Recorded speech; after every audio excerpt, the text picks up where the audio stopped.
जब तक आपके दिमाग में ये रहेगा वो क्या कहेगा, वो क्या सोचेगा, वो क्या करेगा, तब तक याद रखना भगवान से नहीं जुड़ पाओगे। भगवान से तो उसी दिन जुड़ोगे जिस दिन आपको किसी के बोलने का कोई फर्क नहीं पड़ेगा। मैं हमेशा बात कहती हूं कि जिस दिन दुख में भी सुखी रहने लग जाओ, समझ लेना भक्त बन गए हो।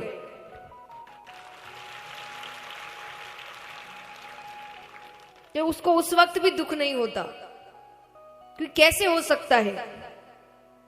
अगर आप भगवान पे विश्वास रखते हो और आपको ऐसा लगता है कि आपकी जिंदगी के हर काम भगवान कर रहे हैं, तो वो कुछ गलत कर सकते हैं? नहीं।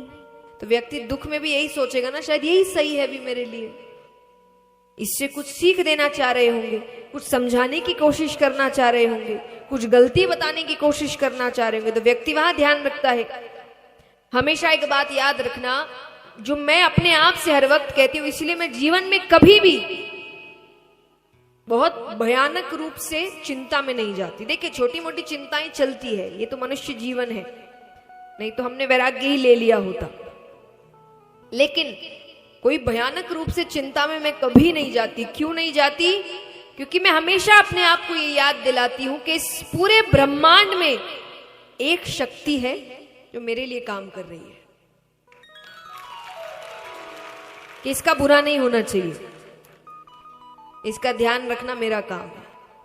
जब इतनी बड़ी शक्ति आपके लिए काम कर रही है, आपको किस बात की चिंता है? लेकिन चिंतन, जैसा मैंने कहा कि याद रखना, आपसे बेहतर आपको कोई, आप कितना भी बाहर कह दो हम ये करते हैं, हम वो करते हैं, हम वो करते, अंदर से आपको सच पता होगा आप क्या करते और नहीं करते। बाहर कितनी भी कहानियां कर लो, अंदर से व्यक्ति जानता है वो कितने पानी में है। आपको मैं कितना भी ज्ञान दे दूं, मुझे ये नहीं पता आप क्या कर रहे हो क्या नहीं कर रहे हो, वो किसको पता है? सिर्फ आपको। और आपको कोई भी समझाने वाले, ज्ञान देने वाले कितने दिन तक? मैं 7 दिन तक, उसके बाद कोई और आएगा 9 दिन तक, उसके बाद कोई 10 दिन तक, उसके बाद जिंदगी भर तो कोई नहीं बैठेगा आपके साथ। जिंदगी भर कौन रहेगा आपके साथ? सिर्फ आप। इसलिए ज्ञानी पुरुष हमेशा खुद से चिंतन करते थे, खुद से प्रश्न उत्तर करते थे। और याद रखना, आपके प्रश्नों के उत्तर आपको भगवान देते हैं। और हमने संतों से सुना है सबके अंदर भगवान बैठे हैं। आपके प्रश्नों के उत्तर आपके ही पास है, और सच्ची है। कितनी बार तो व्यक्ति, आप मान लीजिए मुझसे कोई प्रश्न करे, आपको उत्तर पता है अंदर से, आपको बस मेरे मुंह से सुनना है। अधिकतरों को उत्तर पता होता है, और अगर उनको विपरीत उत्तर मिल गया ना, उनको मैं अच्छी नहीं लगूं, मैं गलत, इनको कुछ नहीं पता, क्योंकि उसको उत्तर तो वही चाहिए जो उसको पता है। ये सच्चाई है। आपके प्रश्नों के उत्तर आपके पास है। चिंतन करो, क्योंकि अगर रावण भगवान पैदा कर रहे हैं तो राम भी है, कंस है तो कृष्ण भी है। तो वही अगर प्रश्न आ रहे हैं तो उत्तर भी है। बिना उत्तर के प्रश्न पैदा नहीं हो सकते। बस ढूंढने की मेहनत आपको करनी। व्यक्ति से वो मेहनत भी नहीं हो रही, अपने क्यों करे, किसी और से ही पूछते हैं। पर हर किसी का उत्तर आपके लिए सही थोड़ी हो सकता है। कितनी सुंदर बात कही है कि स्कूल में तो चीटिंग कर लोगे, पर जिंदगी में कैसे करोगे? क्योंकि स्कूल में सबके प्रश्न के जो पेपर है वो एक होते हैं, पर जिंदगी के क्वेश्चन पेपर एक नहीं होते। किसी और का उत्तर लिख दोगे तो फेल हो जाओगे, है ना? सही बात। स्कूल में तो आप चीटिंग कर सकते हो, पर जिंदगी में चीटिंग कैसे करोगे? सबके पेपर एक नहीं है, सबके अलग है। इसलिए भी कहा जाता है कि बराबरी नहीं करनी चाहिए। जब माँ बाप बच्चों के लिए कहते हैं कि देखो उसके इतने नंबर आ रहे, तुम्हारे नहीं आए, देखो उसके वो आ रहे हैं, एक सबसे गलत चीज है। कभी नहीं करना अपने बच्चों के साथ। सारे बच्चे अलग होते हैं। अब एक बात बताइए, आप बच्चों की बराबरी करते हैं, ये आ रहे वो आ रहे, बच्चे माँ बाप की बराबरी करने लग जाए तो क्या? उसके माँ बाप तो उसको रात को इतनी देर भी बाहर जाने दे रहे, आप तो मुझे 9 बजे ही घर बुला लेते हैं। तब उल्टा पड़ जाता है। हम हर घर के नियम अलग होते हैं। हर घर का बच्चा भी तो अलग होता है। सबके अपने अपने तरीके हैं, अपने अपने काम करने के तरीके हैं, अपनी अपनी स्पीड है करने की। हर बच्चा तो एक नहीं है।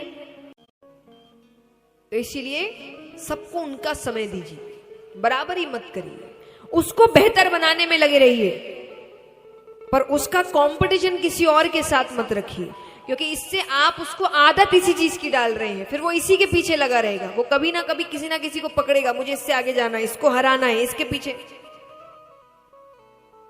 ये काम छोड़ दीजिए, वरना वो जिंदगी भर किसी ना किसी से लड़ता ही रहेगा।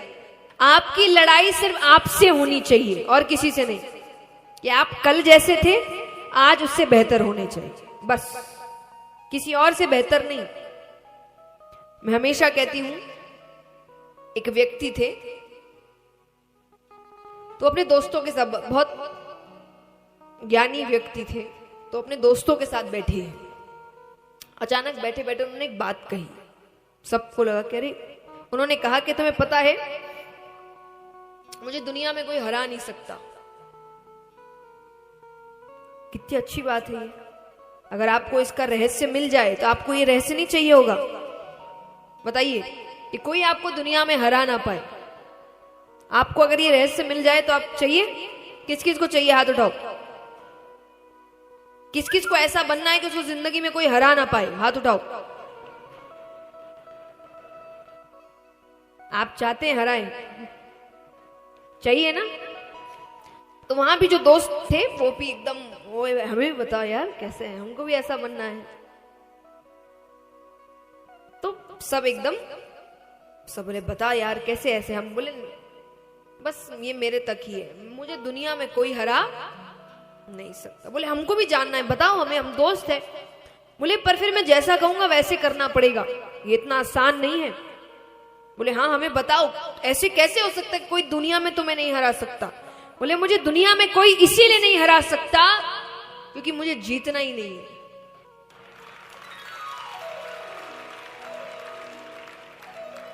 कितनी सुंदर बात है। जिसको जीत की लालसा ही नहीं होगी उसको कौन हराएगा? बच्चे ऐसे ही होते। देखिए हमारी जिंदगी खराब पता है कब होने लगती है? जब हमारा बचपना खत्म होने लगता है। इसलिए कई बार कहते हैं अपने अंदर के बच्चे को मरने मत दो। बच्चा सबसे अच्छा होता है।